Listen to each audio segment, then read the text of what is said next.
Meu nome é Felipe Façanha, sou delegado de polícia, também sou mestrando em Segurança Pública e Cidadania, espero em breve estar defendendo minha dissertação e conseguindo aí o título de mestre.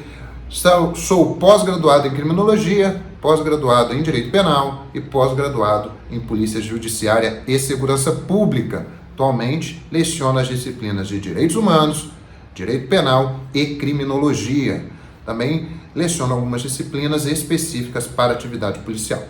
Bem, muitos me perguntam qual foi a minha história para chegar a delegado de polícia, quais foram os meus desafios, meus obstáculos, como que eu fiz para lograr êxito nessa aprovação.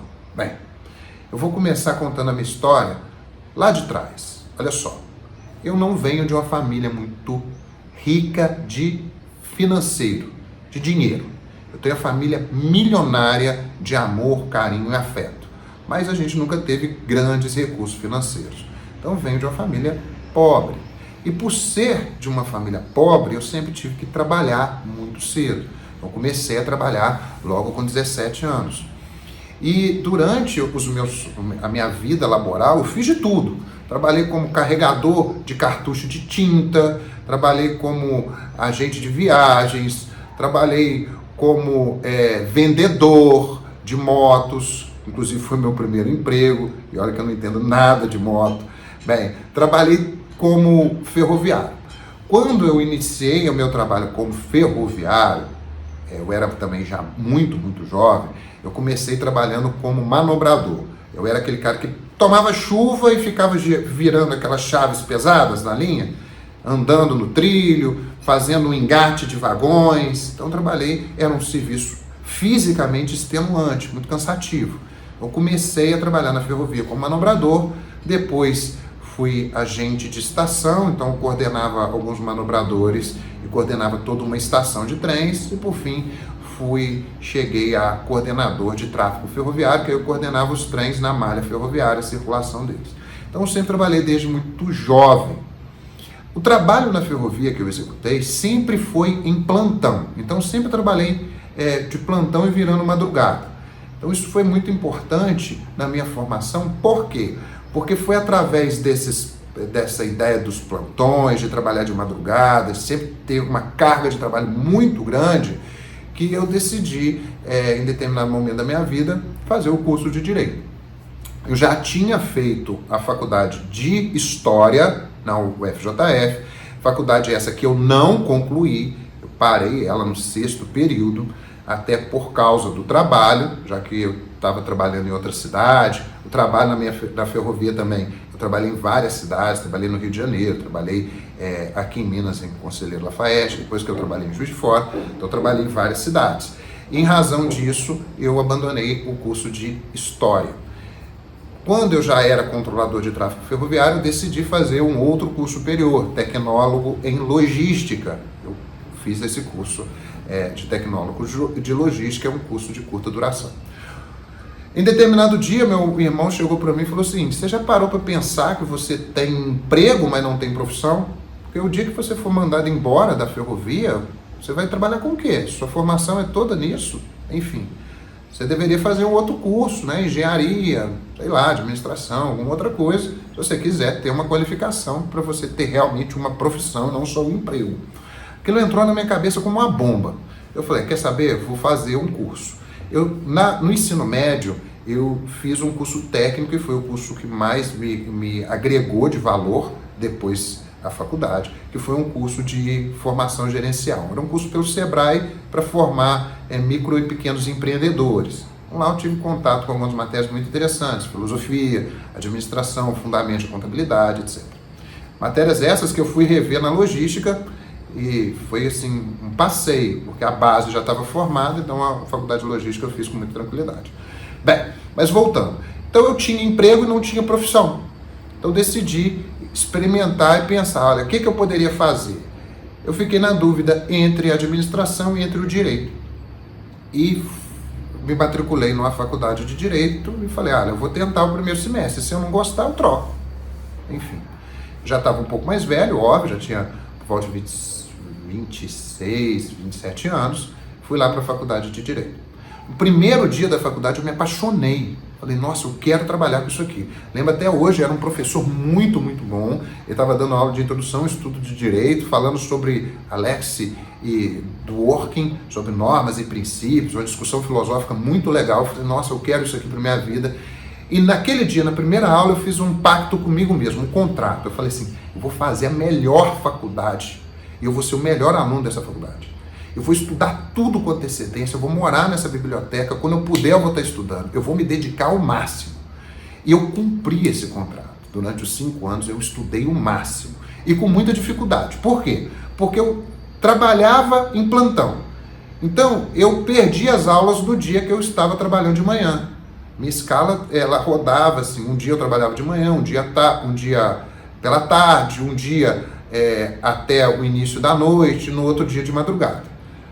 E, então, os dias que eu trabalhava de 6 horas da manhã a meio-dia, eu não tinha como estar presente na faculdade. Então, eu combinei com a coordenação, com os professores das disciplinas, eram os mesmos professores, eu perdi a aula da manhã, assistia lá à noite. E assim eu fiz os 2 primeiros anos da graduação. Os 2 anos e meio, né? Até o 5º período da graduação em Direito eu fiz dessa forma. Lembro que eu virava o plantão e trabalhava e estudava de manhã. Então, eu dormia na porta da faculdade no carro. Muitas vezes o professor Sérgio Abreu, né, batia lá na porta e me indicava o horário para eu ir para a aula. E assim eu fiz durante toda a graduação. Eu não perdia tempo nos horários de intervalo. Quando tinha horário de lanche, eu conversava um pouquinho ali com os colegas e corria para a biblioteca. Chegava antes da aula, quando me adiantava, ia para a biblioteca e via a matéria anterior. Então, eu meio que intuitivamente comecei a me dedicar e aprender que a gente estuda antes a matéria. E a gente vai para a aula para tirar as dúvidas, para ter aquele norte. Então, no primeiro dia do curso, o professor chegava e passava a ementa do curso, já passava os livros, o que ele ia trabalhar. Ora, eu já pegava aquela ementa, já ia para a biblioteca, separava os livros, já começava a estudar. Quando eu ia para a aula, eu já sabia o tema, já tinha visto, eu já ia tirando as dúvidas. Eu otimizei o meu estudo muito assim. E eu fiz um outro contrato lá atrás. Eu falei o seguinte: qual é o concurso mais difícil do Brasil? É o concurso de juiz federal, que tinha mais matérias. Eu procurei lá no Google e apareceu isso. Eu falei, eu vou estudar para juiz federal. Eu quero o mais difícil, porque se eu mirar a lua, pelo menos o poste eu acerto. E eu estudei com esse foco mesmo durante a graduação. Cursos de magistratura federal era o concurso que eu pensava em prestar. E me dediquei ao máximo. Então, tudo que a faculdade tinha para me oferecer, eu fazia. Então, abriu lá a possibilidade de participar do Grêmio Estudantil, fundar o Grêmio Estudantil. Eu fui lá e fiz, fui um dos fundadores. Apareceu a oportunidade de empresa júnior, de consultoria jurídica. Eu fui lá e participei da empresa júnior. Tinha eventos, eu ia em todos os eventos, ficava até o final. Tinha seminário, eu ia em todos. Tinha projeto de extensão, eu fazia. Visita técnica, eu fazia. Júri simulado, eu fazia. Tudo que a faculdade falava que era para fazer extra classe, eu fazia.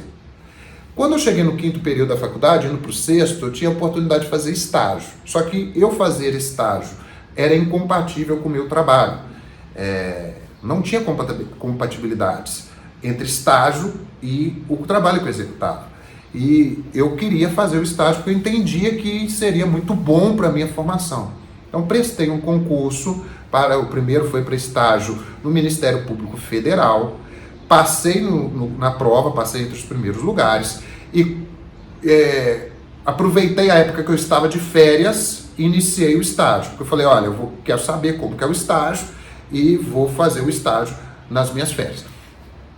Entrei para o estágio. Quando cheguei lá, me apaixonei demais pelo estágio. Falei, nossa, isso aqui é muito legal. Trabalhava como assessor de procurador federal, né, do membro do Ministério Público Federal. Falei, nossa, eu quero trabalhar com isso aqui. E tomei a atitude que qualquer pessoa sensata tomaria, né? Pedi demissão do meu emprego para fazer o estágio. Então, deixei de ganhar 10 vezes mais, porque era mais ou menos a relação que eu ganhava, salário e estágio. É óbvio que eu tinha me preparado um pouco para isso. Eu já estava imaginando no 5º, 4º período, eu já tinha imaginado que eu ia sair da ferrovia, só era uma questão de tempo. Quando veio o estágio, falei, agora vai ser a oportunidade de eu sair. Então eu fiz essa escolha e acabei saindo aí da ferrovia para fazer também o estágio lá no Ministério Público Federal. Fiquei lá por 8 meses, fiz uma outra prova, abri um outro concurso. Eu já tinha dominado o que era feito lá no Ministério Público Federal. Eu quero aprender agora a parte do juiz. Então fiz lá a prova para o estágio na Justiça Federal. Lembra? Minha ideia era fazer concursos de magistratura federal. E permaneci nesse estágio durante 2 anos. Tive muita dificuldade financeira, óbvio, eu tinha feito um pouquinho de reservas para essa decisão, mas as reservas foram queimando rapidamente. Então, quando eu terminei o estágio, eu já estava no final da minha graduação, praticamente. O estágio, eu fiquei 2 anos no estágio na Magistratura Federal e pouco mais de 5 meses no Ministério Público Federal. Como eu comecei a fazer o estágio no 5º período, a Faculdade de Direito tem 10 períodos, então são 5 anos, eu fiquei 2 anos e meio fazendo estágio, 2 anos e meio fazendo as atividades extras da faculdade. E durante o estágio também eu me dedicava 100% à faculdade. E também já estudando para alguns concursos, começando a pensar em alguns concursos. Quando aparecia um concurso ou outro, eu dava uma estudadinha ali, tentava fazer a prova, mas nunca estudando a fundo aquilo, com foco. E assim foi a minha vida durante a graduação. Óbvio que eu tive muitas dificuldades em algumas matérias e tal, mas eu tive um rendimento muito bom. E aí concluí a graduação, consegui o meu objetivo de ser o melhor aluno durante aquele curso, fui homenageado inclusive como o melhor aluno naquela época, tal, porque aquilo já estava na minha cabeça, eu queria me dedicar 100%. E a vida, ela tem altos e baixos, é óbvio que tem altos e baixos. E durante a minha graduação, eu me casei, tive filho, me divorciei, tive alguns problemas pessoais, alguns problemas de saúde mental, de saúde física. É óbvio que a vida é cheia de altos e baixos. Ninguém conta as vitórias, ninguém conta as derrotas, melhor, só conta as vitórias. Também estou contando derrotas. Eu tive muitas dificuldades pessoais. Eu convivia com pessoas durante um tempo que não eram boas companhias, não eram pessoas que me puxavam para cima, muito pelo contrário, me puxavam para baixo. Com o tempo eu fui criando maturidade, me afastei dessas pessoas, me afastei de relacionamentos tóxicos, de pessoas e familiares, de certas pessoas que eram tóxicas, e com o tempo eu fui me afastando disso. Tive grandes problemas depois do divórcio para convivência com meu filho, problemas que a gente vai lutando para estar sempre em contato com o filho. O pai que quer realmente ser pai, por vezes, por fatores outros, sofre algumas dificuldades durante a vida, então teve muitas derrotas, muitas dificuldades. Ocorre que quando eu concluí a minha graduação, eu também concluí o tempo de estágio, e as minhas reservas já tinham sido exauridas. Então eu me vi formado, bem formado, com uma boa bagagem. Eu tinha feito a OAB durante a graduação, então já tinha a OAB. No final da minha graduação, já sabendo que o estágio ia acabar, eu também abri um escritório de advocacia, eu e outros colegas. Óbvio que a gente abriu ele antes da OAB, então a gente funcionava, entre aspas, como estagiário de um outro advogado, mas tocava o escritório inteiro, o outro advogado estava lá com a gente. A gente fazia todos os serviços de advogado, mas a assinatura e os atos que são exclusivos, o outro advogado assinava ou participava. Mas eu me vi formado, sem reservas financeiras, com um passivo muito grande, porque eu tinha as despesas diárias, eu já tinha um filho, tinha que dar conta desse meu filho, tinha que dar conta das minhas despesas pessoais e das despesas do escritório que estava surgindo. E eu, então, me vejo em janeiro, fevereiro com isto. De repente surge um anúncio, eu estava próximo ao carnaval, eu vejo o anúncio do edital para delegado de Polícia Civil de Minas Gerais. Nunca tinha passado a ideia de policial na minha cabeça. Aí eu li o edital, estava lá com a data já prevista da prova, li o edital, tinha matérias que eu nunca vi na vida, mas tinha uma grande carga de direito penal, a minha memória estava fresca, eu já estava estudando também nunca parei de estudar desde o início da faculdade. Então já estava começando a estudar para concurso de carreiras jurídicas. Aí eu já estava pensando, eu estava fazendo um curso extensivo em carreiras jurídicas, já pensando também em outros concursos, mas também no exercício da advocacia. Então veio esse edital e falou assim: pai, cancela nosso carnaval, cancela nossas saídas. Eu sempre gostei muito do pré-carnaval da minha cidade com meu pai, que a gente saía junto. Era um momento nosso. Eu falei: pai, cancela, porque eu vou ser delegado de polícia. Eu vou passar nesse concurso. Nunca tive dúvida que eu iria passar na minha cabeça. Eu brinco que eu já fazia contas com salário que eu não tinha recebido. Porque eu tinha que ter essa certeza, porque se eu não tivesse certeza, eu não teria mentalidade e motivação para estudar o quanto eu estudei. Então, assim que eu li o edital, eu acabei de ler o edital, intuitivamente, eu falei assim, eu vou fazer a última prova. Aí eu acabei de ler o edital, conversei com meu pai, abaixei a última prova no computador, sentei e resolvi a prova. Balde de água fria. Eu pensava que eu estava bem preparado, eu acertei pouco mais de 45% da prova. É isso mesmo, menos da metade da prova. Falei, nossa, tem algo muito difícil aqui. Eu verifiquei quais eram as matérias que eu tinha mais dificuldade, estava lá criminologia. Eu errei todas, hoje eu sou professor de criminologia. Direito penal eu errei todas, hoje eu sou professor de direito penal. Medicina legal eu errei todas, praticamente. Hoje eu já lecionei medicina legal, hoje em dia eu não leciono mais, mas é uma matéria que me é muito cara, que eu conheço bem, porque eu estudei bem. Eu fui mal em direitos humanos, acertei 2, hoje eu leciono direitos humanos.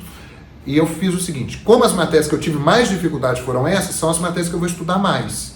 Foquei meus estudos para isso, procurei um curso pós-edital, que é um curso preparatório, depois que o edital está aberto, me matriculei num curso pós-edital para delegado de polícia, separei as matérias que eu tinha mais dificuldade, assisti as videoaulas, porque eu precisava de fazer um material próprio, assisti as videoaulas, terminava de assistir as videoaulas, lia os materiais devidos. Eu sempre fui uma pessoa que aprendi muito com videoaula. Assistia videoaulas um pouco mais rápido que o normal, algo que não é nem tão recomendado, mas sempre aprendi muito com videoaulas e com som. Eu sou uma pessoa que é muito visual e auditivo. Então eu assistia as videoaulas, ouvia muitas videoaulas às vezes e fazia muitas anotações, revia as minhas anotações. E eu pensei o seguinte, olha, eu preciso me preparar para o jogo. Então eu fazia muitas questões por dia. Então tinha separado o horário das videoaulas, e era um horário razoável, e eu tinha um horário para as questões, que também era razoável. Quando eu fui adiantando-me nos estudos, o tempo das videoaulas era muito grande. Então eu migrei dos tempos das videoaulas para os materiais escritos e direcionados, e eram eram marcações que eu já tinha feito na faculdade, nas doutrinas. Então peguei a doutrina de direito penal que eu já estudava, abria, relia as minhas marcações, lia os conceitos, fazia as anotações, e eu descobri que essa forma de estudo para mim era muito mais eficiente, ela era muito mais rápida, mas eu tive que ir aprendendo como eu estudo, qual é a melhor forma do meu estudo. Hoje eu entendo que é muito mais eficiente o estudo por material direcionado junto com questões e videoaulas pontuais, mas eu não tinha esse conhecimento quando eu estava estudando, e isso foi criado intuitivamente. Ao término da minha preparação, já mais próximo da prova, eu já estava nesse ritmo. Eu fazia o material direcionado, que era o material escrito, fazia muita lei seca e muita marcação no meu código. Eu tenho até hoje aqui atrás os códigos que eu escrevi, todos eles anotados, são minhas relíquias. Então, fazia as anotações dos códigos, fazia as marcações e via só videoaulas pontuais. Fui fazer a prova para delegado de polícia. Primeira etapa, tive um problema sério com hospedagem, não tinha hospedagem em Belo Horizonte. Eu cheguei muito tarde, porque era dia que eu passava com meu filho, então passei a tarde com meu filho, deixei ele na casa, na residência materna, corri para o ponto de ônibus, vim de ônibus para cá. Quando eu cheguei aqui eu não tinha reserva em hotel, não tinha local para ficar, acabei tendo que ficar num hotel muito ruim aqui em Belo Horizonte, que não é nem hotel, é um motel, muito, muito ruim, e não consegui dormir bem. Fui fazer a prova praticamente com quase 30 horas sem dormir, os olhos vermelhos, muito cansado. Cheguei lá e falei, pronto, aquele desespero, falei, tudo que eu me dediquei, esses 5 meses, pouco mais de 4 meses de estudo que eu tive depois da graduação, foram jogados fora, porque eu estou cansado. Aí fiz a prova com o máximo que eu tinha, saí da prova, tinha outros colegas que estavam fazendo prova comigo, pessoas que eu conhecia, falavam lá o gabarito, eu falei, nossa, errei tudo, tô fora, desisti e tal. Antes de fazer essa prova, só um detalhe, antes de fazer essa prova em Minas, como eu já estava estudando para delegado, eu fiz uma prova de delegado no Piauí, que eu fui até muito bem nessa prova, mas teve algumas anulações, alguns cancelamentos, etc., e eu acabei ficando fora das vagas, e eu também não iria prestar esse concurso lá. Mas eu não fiz esse concurso no Piauí para passar. Eu fiz a prova sem estudar, especificadamente para esse concurso. Eu falei, eu vou fazer essa prova como um simulado, como um teste. Eu sempre achei que isso era muito válido. E eu sempre prego isso. Às vezes você vai lá e faz a prova para você se testar, para você ter aquele preparo emocional de ir para a prova, esperar a entrada, de ver o fiscal preencher o canhoto e tal. Isso me ajudou muito. Tanto que eu não considero que eu prestei esse concurso, eu considero que eu fiz esse simulado. Aí eu vim para a prova de Minas. Quando veio o resultado, eu lembro que meu irmão me passou o resultado, falou assim, você está dentro. Você vai fazer a prova dissertativa, você está muito bem colocado, você está dentro do número, inclusive do número de vagas. Eu falei, opa, calma aí, vamos me dedicar agora para a prova dissertativa. Eu sempre tive uma facilidade boa de escrita, mas eu sempre escrevi de forma muito fundamentada e eu tomava tempo com isso. Aí eu parei tudo e comecei a fazer muita questão dissertativa. Escrever mesmo, comecei a escrever as questões no molde das provas. Então, do momento, assim que eu terminei a prova, 2 dias depois eu já estava estudando de novo. Tirei 2 dias ali de descanso da prova objetiva e já estava estudando de novo antes de sair o resultado. Não sabia se eu tinha passado ou não, na minha cabeça eu não tinha passado. Eu continuei estudando. O estudo virou uma rotina na minha vida, eu estudo até hoje, todos os dias. Salvo os dias que eu estou com a minha família, que o foco principal é eles, mas tirando isso, todos os dias eu estudo. Então eu continuei estudando, veio o resultado, eu falei, agora eu vou mudar o foco. Estava estudando outras matérias, geral e tal, vou estudar só dissertativo, estudei muito, fiz muitas questões, minha mão chegava a doer nos dias, no dia que eu respondia aí 10, 12 questões dissertativas, então cada questão aí com uma lauda e pouco, eram 12 laudas escrevendo direto, eu parava, fazia de novo, e lia também as doutrinas, os temas principais, de acordo com os autores, enfim, foi aquela luta, fiz a prova dissertativa. Eu tinha treinado tanto, mas tanto, que eu sabia que se eu perdesse 1 minuto, eu ia me dar mal na prova. 1 segundo, se eu perdesse um tempo para marcar uma questão, eu ia me dar mal na prova. O que eu fiz? Levei 2 vademecums, todos marcados, um para cada questão, já sabia decorado onde que eles estavam. As questões, parece aquele filme Eu Quero Ser um Milionário, porque as questões que veio na prova dissertativa, todas elas eu já tinha visto. Uma das questões tratava sobre um tema que eu fiz um artigo durante a graduação. Tratava sobre um tema próprio de direito constitucional, que eu tinha escrito um artigo sobre isso. Um outro tema era sobre uma questão que eu perguntava, discutia com colegas que estudavam junto comigo, que eu tinha errado e eles tinham me corrigido. Então muita coisa aconteceu assim, que convergiram para a minha aprovação. É claro, talvez hoje eu tenha a visão que essa percepção de que as coisas convergiram é porque eu tinha estudado tanto todos os temas e de forma tão profunda que, se não fosse essa questão que eu tinha escrito o artigo, seria o exemplo de uma questão que eu tinha estudado tal dia de madrugada. Hoje eu tenho essa percepção, porque eu estava bem preparado. Concluí essa parte da dissertativa, veio o resultado, eu continuei estudando aí já.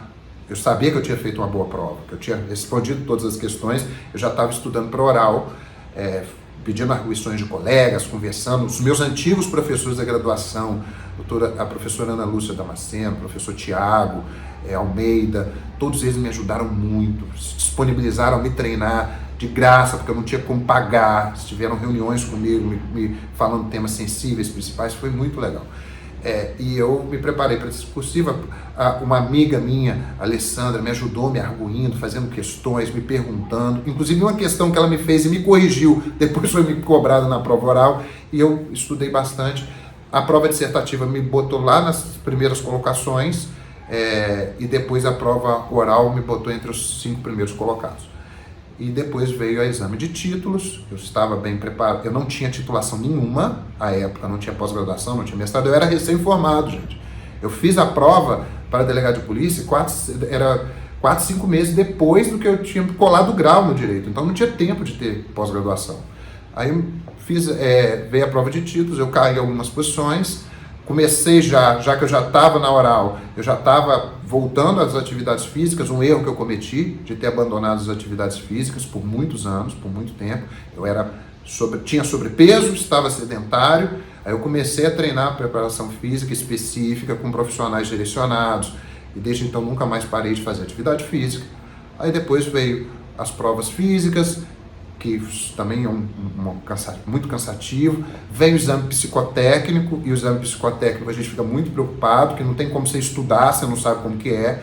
É óbvio que eu fiz Eu marquei algumas consultas com psicólogos para me explicarem como que eram os exames, para me falar como que é, para me avaliar, para ver se eu tinha problema. É óbvio que eu fiz isso, mas não tive treinamento para a prova. Não existe treinamento para o exame psicotécnico. A gente, né, tenta se resguardar de tudo quanto é forma. Da mesma forma que eu fiz todos os exames, dos exames médicos antes, para se tivesse alguma anomalia eu já me precaver. Depois vem a investigação social, que também eu sempre fui uma pessoa muito correta, muito séria, então nunca tive problema com isso. E veio logo, depois de muito tempo, aí veio as nomeações, a gente fica naquela ânsia, se nomeia, eu estava dentro do número das vagas, quando que vai chamar? Bem, chamaram. Depois que você toma posse na Polícia Civil aqui em Minas Gerais, você entra empossado, então você já é delegado de polícia, mas você tem que passar pelo curso de formação policial lá na Cadepol. É um curso muito longo, é um curso muito cansativo, muitas matérias, e é uma vida nova. Os resultados do concurso são zerados e você agora está como aluno policial. E o resultado da sua prova na Cadepol é o resultado, é a ordem de escolha das cidades. Então, o primeiro colocado é o primeiro a escolher de uma lista de cidades, então ele pode escolher a cidade que ele quer, uma melhor cidade, dentro da lista. Então, eu me dediquei muito na Cadepol, mas lá na Cadepol é uma sistemática diferente de estudo, ensino, envolve outras habilidades, não é só o estudo das matérias, mas envolve convivência humana, resistência, resiliência, tem as matérias que são eminentemente policiais que a gente nunca viu, só vê lá. Então eu tive aí uma boa colocação, fiquei ali na metade dos colocados, não fui nem o primeiro colocado, nem o melhor, também não fui um dos piores colocados, eu estava ali bem no meio das escolhas, sabendo que eu estava com um grupo de pessoas fenomenais. Todos que passaram no concurso que eu fiz eram pessoas geniais, eram verdadeiros mentes brilhantes. Porque lá eram os melhores dos melhores, como todo concurso é. Quando você seleciona as pessoas passam no concurso, é os melhores dos melhores daquilo ali, que as provas são muito, muito concorridas. No meu concurso, eram milhares e milhares de pessoas, acho que 30 mil pessoas disputando 60 vagas, era uma coisa assim absurda. Então, eu tive a honra de dividir a sala com pessoas geniais que muito me ensinaram. Eu escolhi uma cidade chamada Rio Paranaíba, lá no Triângulo Mineiro, permaneci lá por pouco mais de um ano e pouco, era muito distante da minha cidade natal, e eu tinha minha família para visitar, então era uma distância muito grande, isso me doía muito. Depois eu fiz um processo seletivo interno, vim trabalhar aqui na capital, e aqui estou até hoje. Trabalhei inicialmente numa central que trabalha só com prisões em flagrante, e agora eu trabalho numa delegacia diária, respondendo por pouco mais de 100 mil pessoas. Dificuldades foram muitas. As minhas dificuldades são só minhas. Para outras pessoas, elas serão um passeio, um nada. Mas para mim foram muito grandes. Como para você que está se preparando ou que está estudando, seja para qualquer concurso ou para qualquer área da vida, às vezes as suas dificuldades, que para você são enormes, para outras pessoas são pequenininhas. Mas o que importa é o seu fardo. O fardo seu, os seus problemas são pesados para você. E eles serão tão pesados quanto você imagina que eles o são. É você que dá o peso para os seus problemas. E a forma de você lidar com isso é entender como lidar com os seus problemas. A vida é cheia de problemas. A gente tem que resolvê-los e encará-los. Altos e baixos existirão. O importante é como que eu vou estar quando eu estou em cima, principalmente como eu estou embaixo. É óbvio que as pessoas que nos cercam irão nos ajudar nisso. As pessoas que nos cercam e que são boas e que querem ver você crescer, elas quando você está embaixo, elas estão te puxando para cima. E quando você está lá em cima, lá no alto, lá no auge, elas estão abrindo os olhos, falando que aquilo é temporário. Agora, as pessoas do tipo âncora, quando você está embaixo, elas preferem que você continue lá. E quando elas estão em cima, em vez de elas te alertarem, elas deixam quieto, para que você caia de forma mais vertiginosa. Ou então te puxam para baixo. Então se afaste sempre das pessoas do tipo âncora que fazem mal para você. Dê o peso certo aos seus problemas. Encare eles de forma legal. Entenda que altos e baixos existem, que ninguém é perfeito, que todo mundo tem dificuldades e que essa vida perfeita do Instagram é só no Instagram. Entenda isso.